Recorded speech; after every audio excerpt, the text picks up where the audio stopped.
ওর কত বড় সাহস আমাকে দিকে হাসতেছে, ওর হাসা বাই করতেছি। এই বান্ধবী আই তো।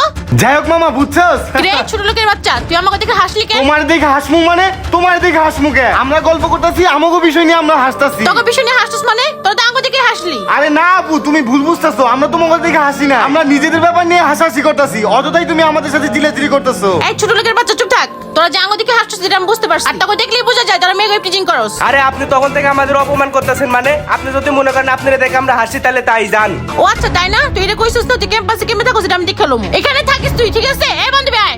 আইছে ক্যাম্পাসে কেমনে থাকবো হাই দিয়ে নিবো। কি রে ওই, তুই জানি কি কইছিলি? তোকে কিছু করতে পারবো না। আয় তোর প্রিন্সিপাল স্যার ডাকে।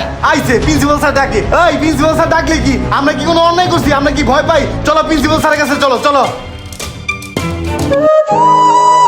ওই সবাই থামো থামো, ক্লাসে যাও। পোলাপান সব বেয়াদব হয়ে গেছে, ক্লাস ফাঁকি দিয়ে এসে সব মারামারি করে। আর সঙ্গে তো আছে একটা আদু ভাই। স্যার এই যে ওটা নিয়ে আসছি। তাহলে তোমরাই মেয়েদেরকে প্রিজিং করো। খালি মেয়েদেরকে দেখলে খিলখিল করে হাসো না? তুমি তো পারবে, অনেক ভালো ছেলে, তোমাকে তো অনেক ভালো ছেলে ভাবতাম। তুমি কেন মেয়েদেরকে দেখে প্রিজিং করো? স্যার এত মিষ্টি কথা তো কাজ হবো না। আপনি কোনো ব্যবস্থা নেন, নাহলে আমার ব্যবস্থা আমি করে নেবো। আচ্ছা থামো।